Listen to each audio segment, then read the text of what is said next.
Hello, good morning and good afternoon and good evening. Si Jal po to, Rijal. Kumusta po kayo mga kababayan?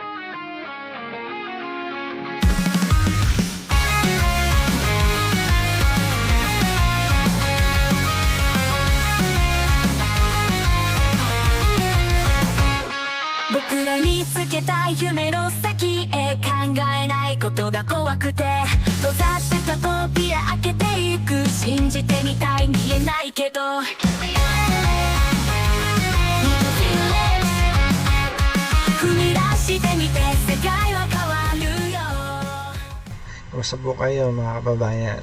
Naku po, meron po tayong isang balita dito na kalap natin sa courtesy post kay Showbiz Fanatic at kay Buljak TV Maharlika. Naku po, breaking news po to, breaking news. Kung ito po ay fake news, sa tingin ko po hindi po to fake news kasi may information po siya na galing po sa kanyang puting ahas kay Maharlika. Yung po source niya po ay nasa inside din po siya, parang sa gobyerno din po siya na pinag-iingat din po niya yung puting ahas niya. Ayun nga po, meron pong balita na na ipapagugor nga po si Gorgor. Ibig sabihin awan ko on term yun sa Bisaya or Pambeke, hindi ko alam. Gorgor is po yun ipapategi papapatay, yun po yun. Ipapagorgor na po si Vice President Sara Duterte. Ating panoodin po yung kanyang balita po. Maraming Pilipino, VP Sara ipagugorgor na raw ng gobyerno. Ito ang breaking news na ikinagulat tiyak ng maraming Pilipino all over the world, ng lantaran at buong tapang na isiniwalat ng US Phil-Am vlogger na si Maharlika, ang isa sa mga balitang ikagugulat raw ng sambayanan, nang dahil sa hindi na raw kaya ng administrasyon ang mga taong hindi na sila gustong manatili pa sa posisyon. Humantong na raw sa isang desisyon ang mga nasa Malacanang at ito ay ipagurgor ang Vice President na si Sara Duterte, na tila ipag-uutos raw ng First Lady na si Liza Araneta Marcos na mauna ng inakusahan ng extraction sa bansang Turkey. Sa kanyang naging recent vlog, walang pagpipigil na isiniwalat ni Maharlika ang nasabing revelasyon dahil alam raw ng mga taga-Malacanang na nabibilang na ang kanilang mga araw dahil sa samot-saring kontrobersyang kinasasangkutan ng bawat isa sa kanila. Bukod sa maanumalyang 2025 budget na umabot sa 6 na trilyon, tila nakarating na sa bansang Amerika ang bribery issue ng controversial House Speaker na si Martin Romualdez, ang di umunay kapalpakan ng administrasyon ni Pangulo. Oh, naku po, talagang breaking news po to. Kasi bakit talagang hindi po ako makapaniwala. Pero possible po yun, possible. Kasi may ipit po sila kung yung logic doon. May ipit po ang mga BBM side. Yung mga anomaly nila sa gobyerno. Maaari rin po sila makulong kung hindi po nila gagawin yon. Kaya possible po yung mangyari yung sinasabi ni Maharlika, Buljak TV, na ipapatay nga si possible po yon. Makinig po tayo ulit sa balita. Bongbong Marcos maging ang hindi mamatay-matay na issue patungkol sa kanyang pagdudurog, maging ng kanyang asawa na si First Lady Liza Araneta. Hindi ko po, sorry po sa interrupt.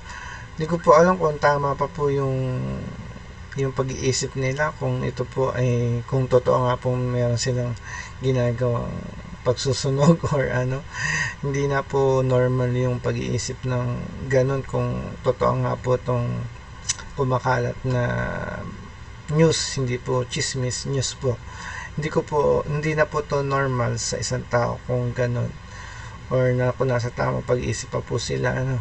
Ayon din ang tila maanumalyang smuggling na samot-sari raw ang kinasasangkutan ng unang ginang, lalo't may mga ebidensya raw laban dito ang former Executive Secretary na si Attorney Vic Rodriguez.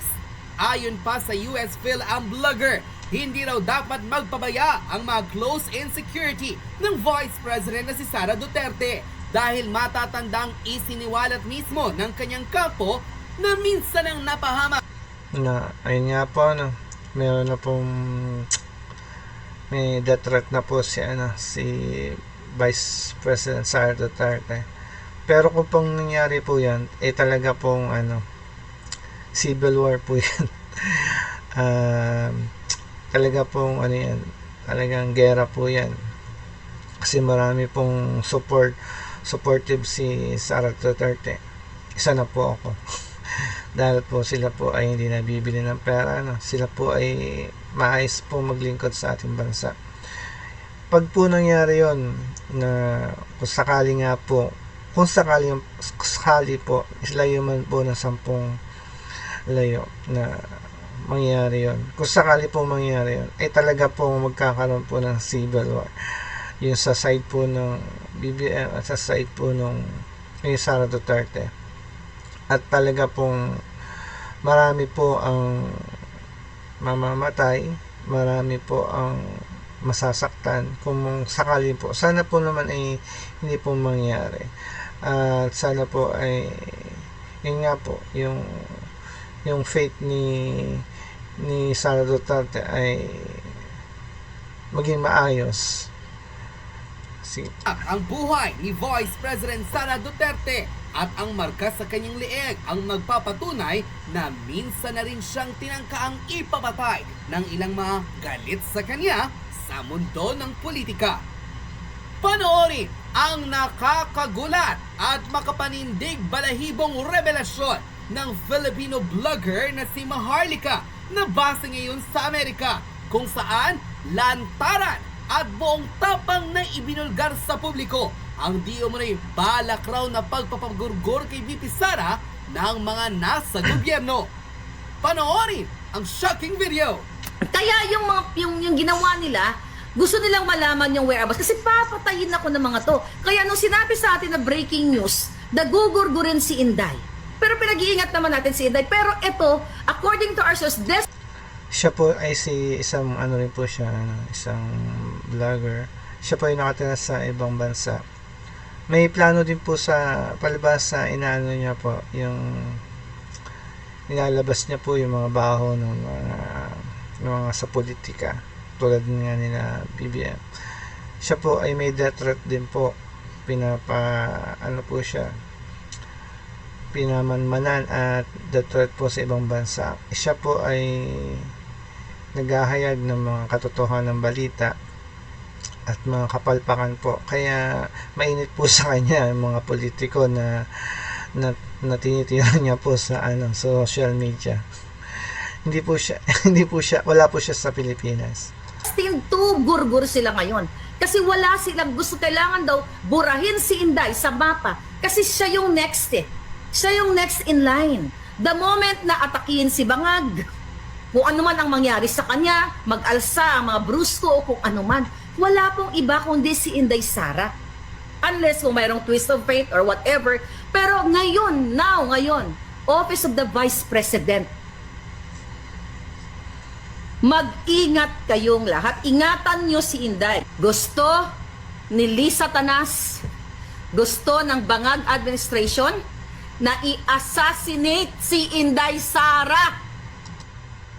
Oh, narinig niyo po yan. I-assassinate po si Inday Sara. Hindi po yun chismis. Yun po ay nakalap niya po sa puting ahas. Yung puting ahas, sinasabi niya, yun po isang tao na nagkakalap ng balita, na impormasyon about sa loob ng Malacanang. Yun po ay source niya po, kumbaga. Si Sara Duterte po ay may death threat po Hindi lang po death threat, may ano rin po siya, pinagpaplanuhan na rin po siyang ipapatay. Sabi nga po ni Bojack TV, Maharlika.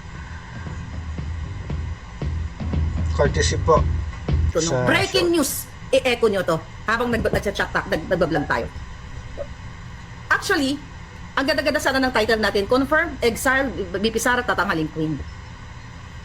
According sa ating source, breaking news. Gusto ni Lisa Tanas, gusto ng Bangag Administration na i-assassinate si Inday Sara. Breaking news. Ipapagurgor literal si Inday Sara. Grabe, no?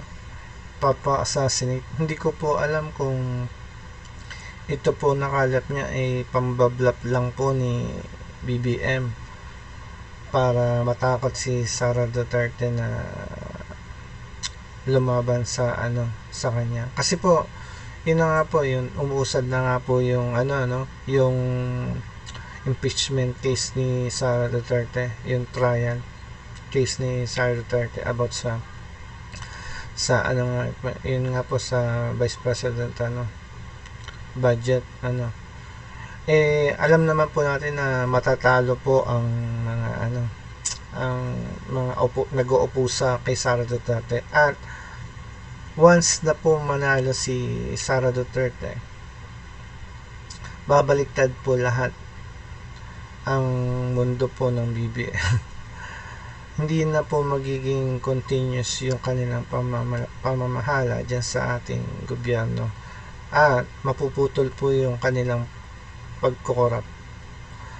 So kaya po pinagpaplanuhan nga po, kung ito po ay totoo, ay ito po ay alarming po sa atin, sa Vice President po. Naalala ko po si Ninoy Aquino, pina-assassinate. Isa pong sabi po, hindi po ako nagsabi, ang nagsabi po ay si Sara Duterte. Alam niya kung sino yung pumatay kay Ninoy Aquino, at yun din po ang taong gusto siyang ipapatay. Hindi po ako nagsabi niyan, si Sara Duterte po. Kung mapapanood niyo po yung previous video niya nung in-interview siya, yung interview siya ng media, ambush interview, sinabi niya po yun.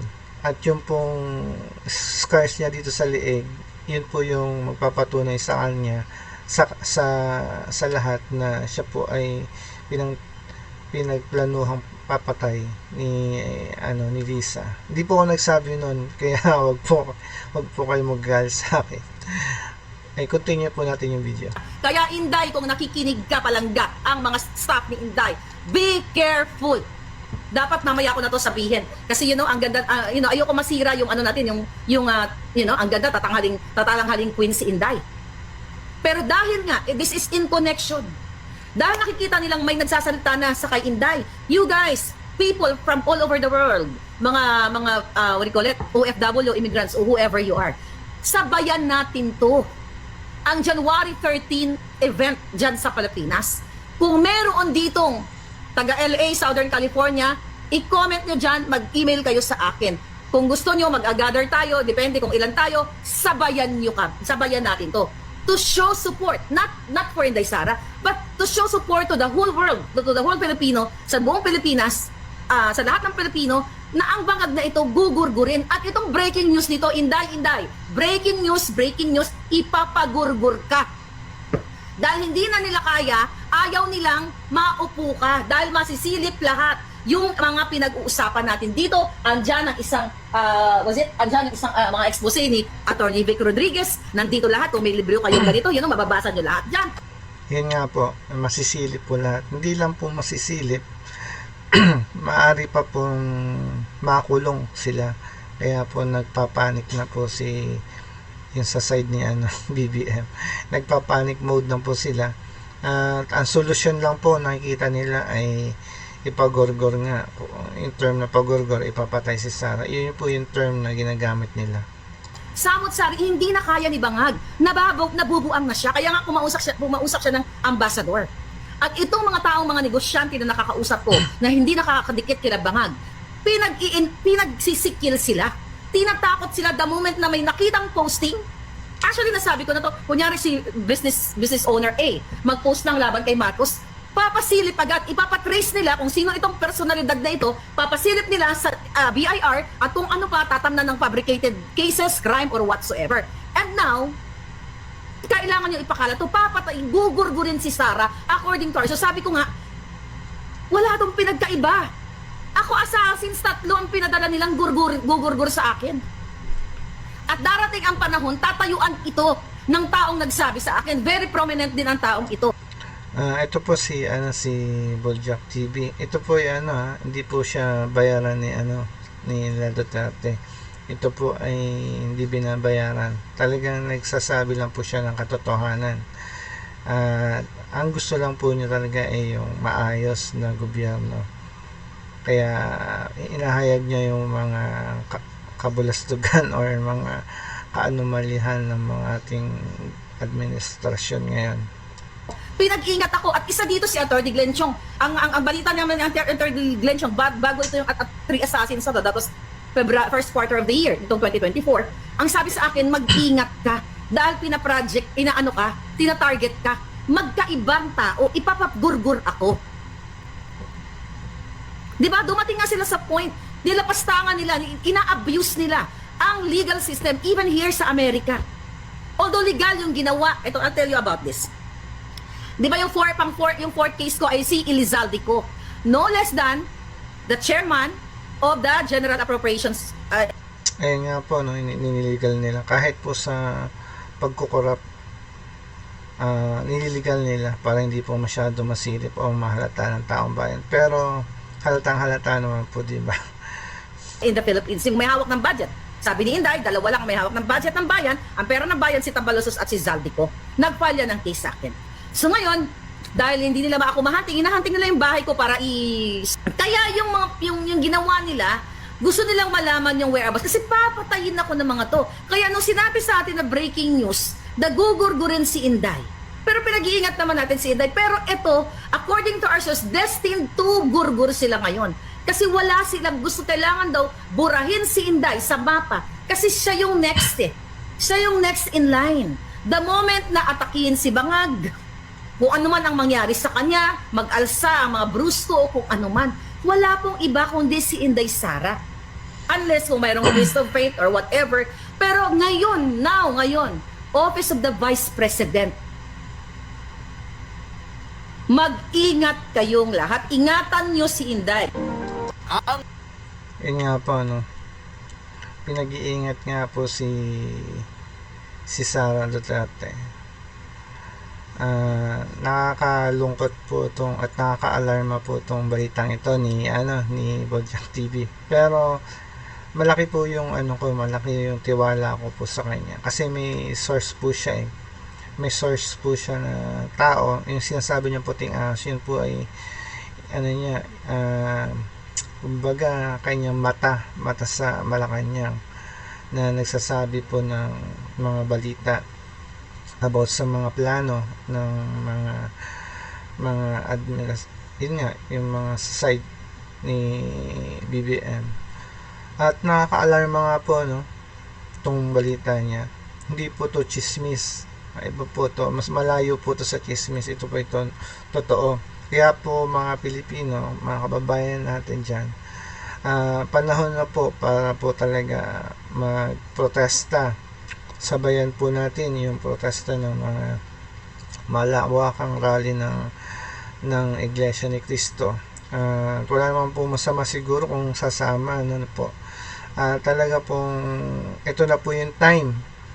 Makakabangon na po tayo sa ating paghihirap ng bansa. Kung tayo po ay gagalaw at makikisalamuha. Kasi po ang mga Pilipino po immune na po sa mga sa mga problema, kaya hindi na po nakikisali. Pero ang domino effect po naman po noon ay matagal. I mean, yung domino effect noon kung magpapatuloy sila magmamahala sa ating bansa, ay magpapahirap po sa atin, ganun din po sa future ng ating mga anak, ganun po sa atin, sa ating mga kalusugan, sa ating benepisyo, sa ating pamahalaan, talaga po magpapahirap. Kaya po, ito na po yung oras para tayo po ay magsama-sama, magkaisa, at yun nga, para labanan natin ang hindi ko naman po labanan, yung magprotesta ng malawakan na kailangan po mayroon din pong na pagkakaisa mga bawat Pilipino, na matahimik at matiwasay na pagprotesta.